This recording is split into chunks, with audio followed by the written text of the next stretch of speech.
We have to go. As long as that devil walks the streets of Castle Rock, tragedy after tragedy will pile up until he is back in a cage. You believe me, don't you?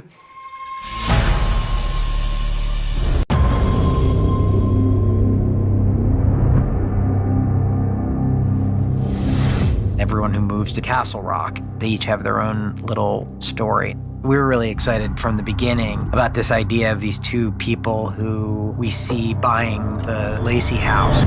Would they consider including the art? And Molly is selling them this house, trying to essentially smooth over the idea that all of these terrible things have happened inside of this house. We got a booking. And it turns out they had some secrets of their own.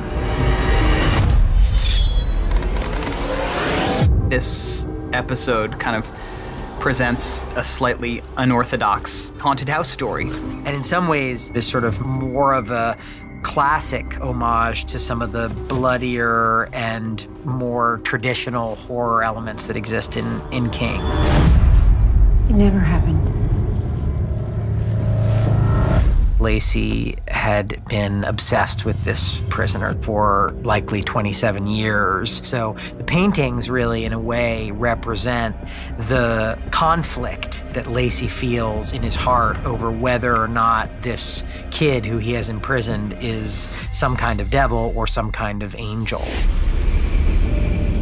The arc that Jackie has been on in this sort of fear of missing out in her place in Castle Rock and the feeling that nothing interesting has happened since the bad old days. Nice to meet you. You do.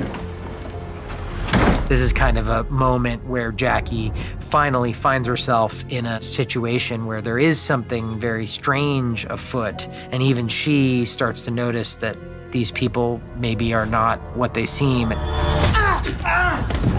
Jackie has been waiting her entire life for the opportunity to bury a hatchet in someone's head. That's sort of her birthright. It was really gratifying to give her the chance to do that.